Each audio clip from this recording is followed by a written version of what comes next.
how it's been so far? Oh yeah, I feel like it is because right now I feel like I got 2 more games and stuff like that. I still got a lot to prove, so I feel like I'm not satisfied. So I just feel like I just got to go out there and play my game.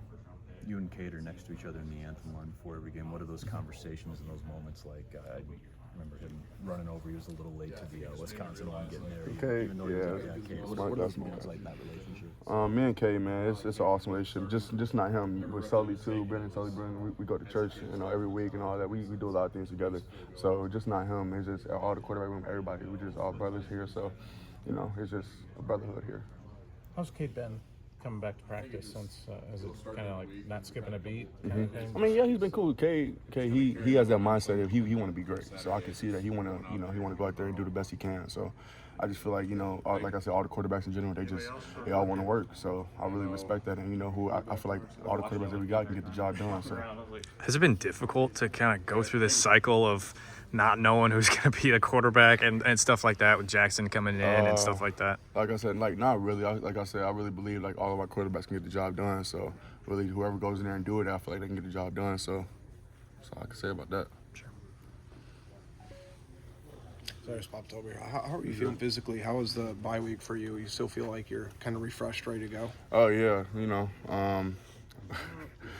yeah, I feel like I said, I hate the cold tub, but like I said, whatever I got to do to get the job done and be great, then that's what I want to do. So yeah, it's been good. I've been recovering well, and I feel good. So I guess when you kind of look back at the tape, obviously it was a frustrating week against UCLA, but maybe what were the kind of things that maybe one or two things that you really keyed in on following that game just to kind of maybe apply this week?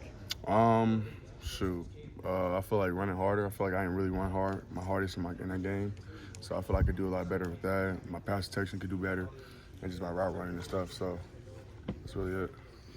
When you've talked about really focusing on the little details as you're running through tackles, when you kind of have a tougher week, who have you kind of leaned on to talk about, just whether it be reflecting on the game or just trying to utilize things moving forward? Who have you kind of leaned on to really kind of continue to push yourself forward? Really God, man. Just telling him, just talking to him every night and just let him know, just pull me to the right direction. Just help me put my team, help me put my position on the team and help them win. So, just doing that and just staying, trustworthy with him and trustworthy with my coaches and my grandfather and stuff like that is really a big help also. So. I don't know if you saw it just came out. You were semifinals for Doak Walker. What are your reaction to that? I ain't really worried about that right now. That's gonna come at the end. But I'm just focused on Maryland, Nebraska. Just going out there and playing my best. So just doing that and just staying focused. And, just coming out with the win on both wins. So that's my focus right now.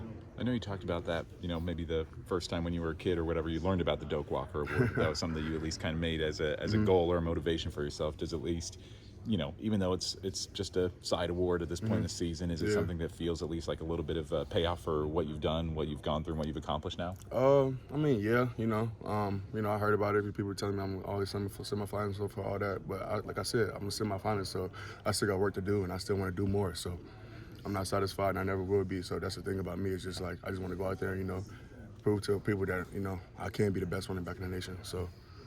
How do you keep that mindset? Because I'm sure a couple years ago you had the mindset of like, no one's heard of me, I gotta establish my name. Like, do you still have the chip on your shoulder mentality? Like, when the goals change, how does the mindset not change?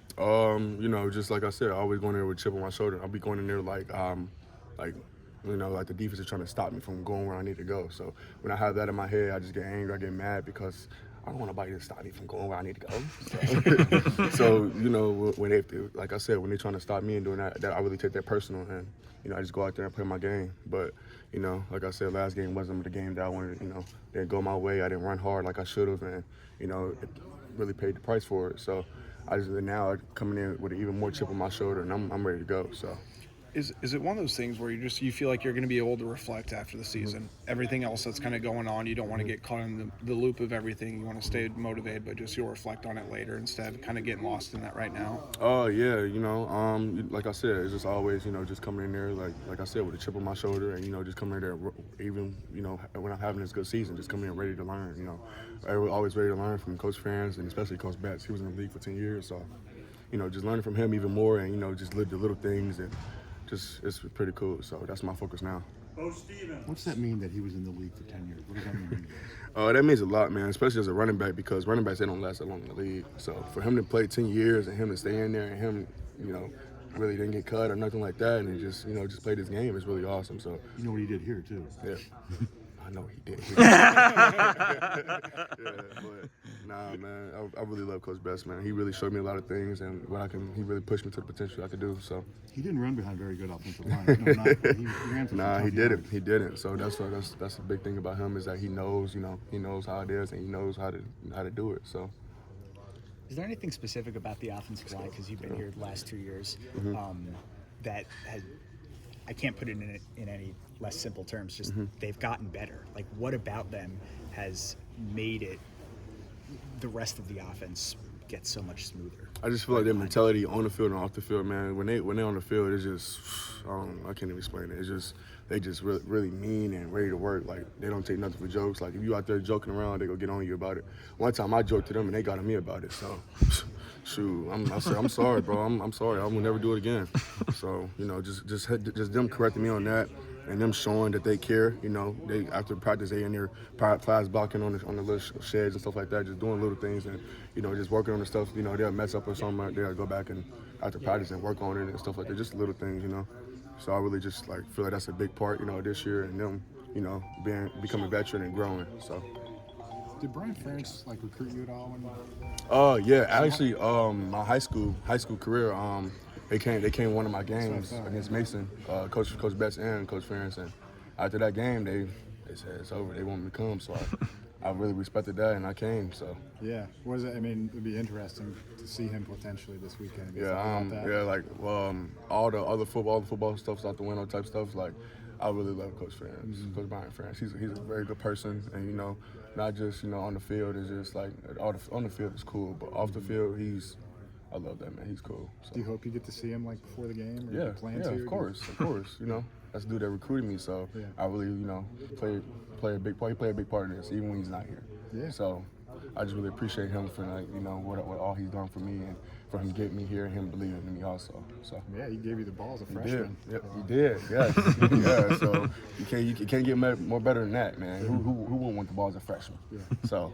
I really appreciate him for believing in me. So. Have you thought about what that moment's gonna be like? Nah, I know he gonna come here. He's a joke, so I know he's gonna say some joke stuff. So I'm just preparing now. I'm just thinking about what he gonna say. So getting ready for that. But nah, I love that man. He's pretty cool. So. He's got all your secrets though, right? I mean, he knows how you run and all that. Yeah, but he don't know how I run now. So he gonna see different. So.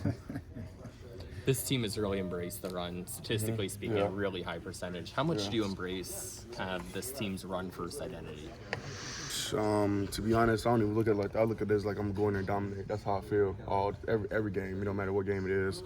I just feel like I just got a different mentality this year, and I'm chasing something that I want to get to. And in order, like I said, they're trying to stop me from it. I don't want them to stop me from it. Like I said, who would do that? You feel me? So. It's just, just coming in there with that same mentality and, just going in there aggressive and, going in there act like you go win a game and stuff. It's just, that's how I feel all the time now, so. Kaleb, I've talked to a couple running back recruits recently, and I've talked to them about your performance, and they kind of see it as a potential model that they could follow here. I guess would that be a pitch for you to guys to come here that they'd be able to have a season like this? I was talking to this boy, a boy named Nathan. He just committed here for running back, and I was just telling him, "Come on, bro, just come on. You about to be coached by one of the best, running backs that's ever did it here." So. I told him that, and then after that he saw the game, and he came to the Wisconsin game, and after that he just said he coming. So that's really I feel like I really played a big part in that also, and just showing him that it is possible here and stuff like that. Because a lot of people they really don't know about Iowa because they don't think it's nationally and all that stuff. But yeah, so I just really trying to put that on the map and show people that Iowa is just not just a defensive team. We could do offense stuff too, good run and all that stuff like that. So. Am I remembering correctly that your nickname was in high school was Superman? Yeah, they called me Superman or K2, so that's been my name since I was Pee Wee. So it's just I've been 2 since Pee Wee football. So and then everybody started calling me Superman and stuff like that. So kind of how did Superman start? My coach when I was in Pee Wee football when I was in when I was like 6th grade, I used to just run past people and just like have my head on like this running. So he just felt like I got a kid on my back, so he called me Superman. And then from then on, it was just, after that, it was just history. So.